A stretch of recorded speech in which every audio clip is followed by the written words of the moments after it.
What's up, everybody? Today, we're going to do another kind of breakdown of everything that's kind of been going on in the background, the progress on this skateboard.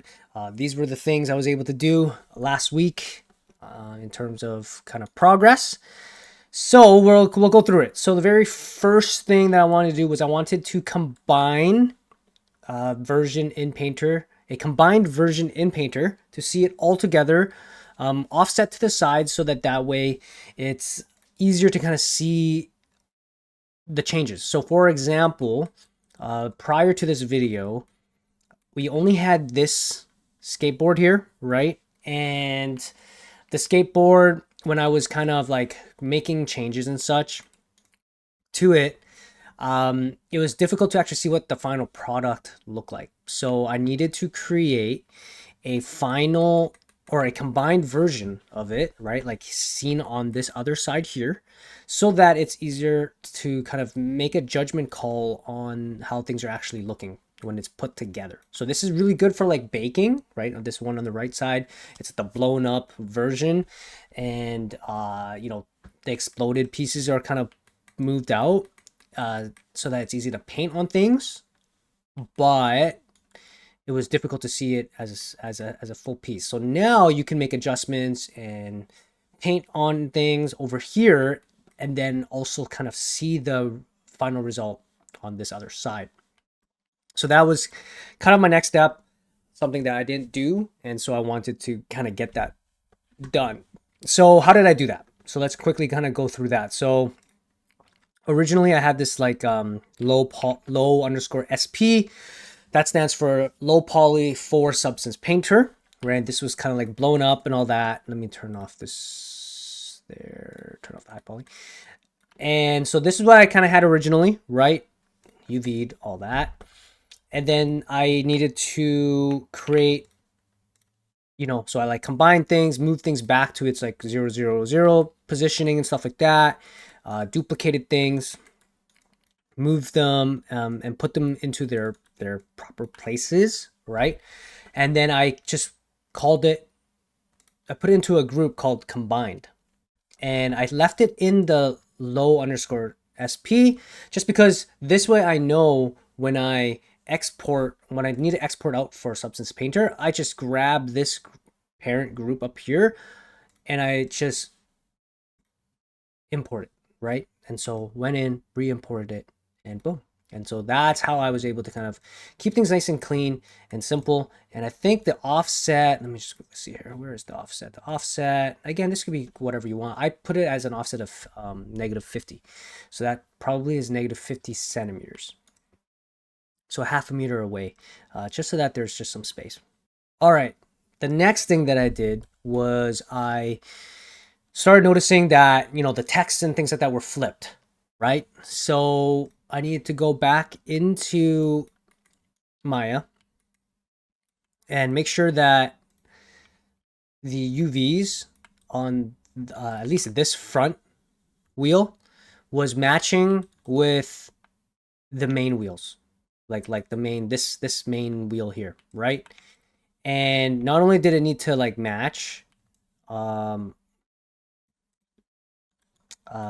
so one, it needed to match the UVs so that way, you know, you don't have things being flipped, right? So that's what I kind of did here. I made sure I went in, I took these UVs, stacked them on top of this main one here, right? Stacked it. What did I use?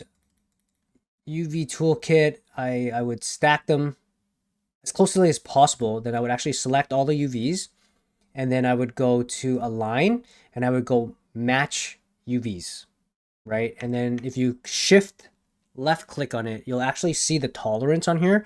And I believe at the time I made the tolerance 0.001. And that way it would snap the UVs perfectly to this one. And then that way we would have, the Vancouver text, Vancouver and Canucks is red,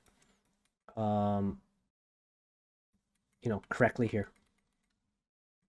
right? So there we go. So even like Canucks is read correctly. Um, so yeah, so that was the other thing. Okay, so that was what we did there.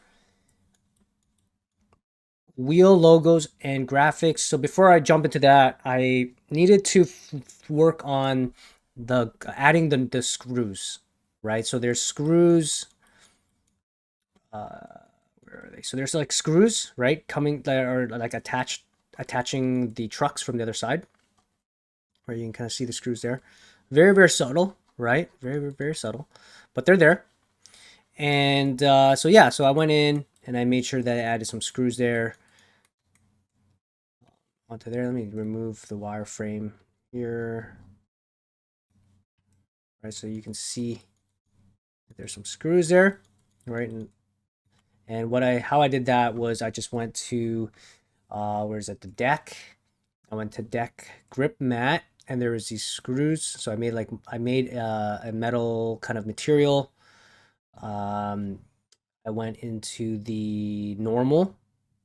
There I went. So I went here, and I think all it has is just color, height, roughness, metal, normal, and in the normal, I just I painted the screw on with a height of like 0.2, so that pops out just a tad bit there. So yeah, so that's how I was able to get that.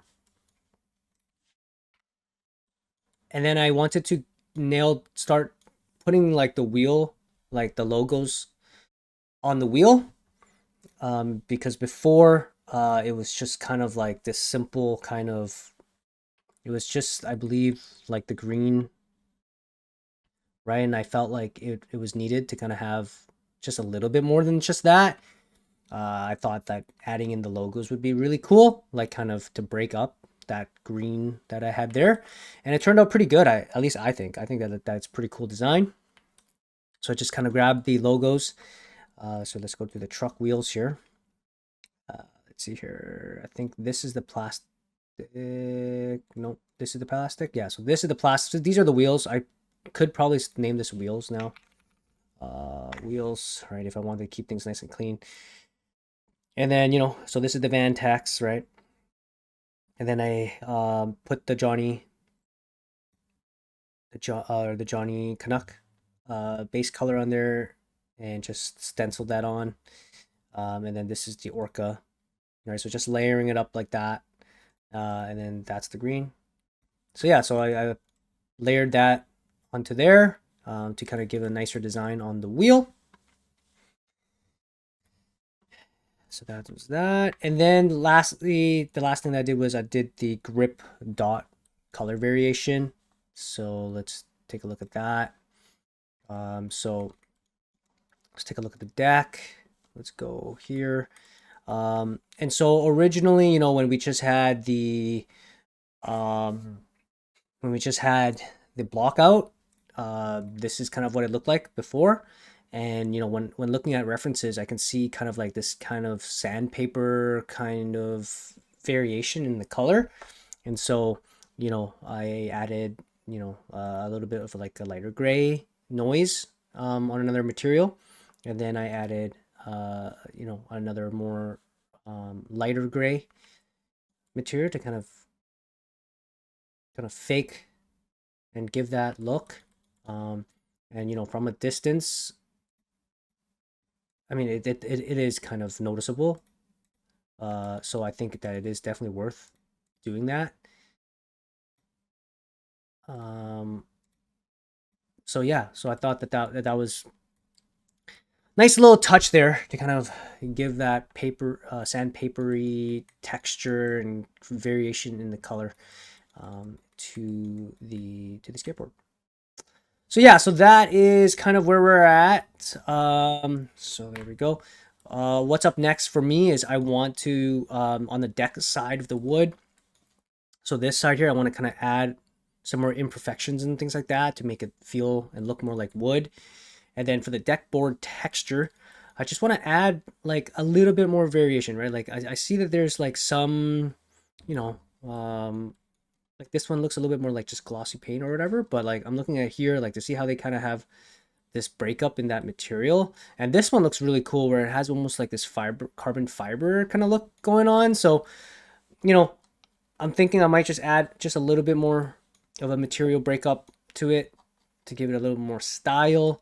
And then after I finish doing that, you know, I'm thinking potentially of doing like a more, doing like a nice, like a clean, brand new version of the skateboard. Not brand new, but like relatively new version of the skateboard. And then doing a version where it's like weathered and it's, you know, it's been used for, you know, maybe like a few months or something like that. So people can kind of see the difference between super like new and then, you know, as in like an aged or a weathered version of it, for comparison. So yeah, that is it for this update. See you all again next time.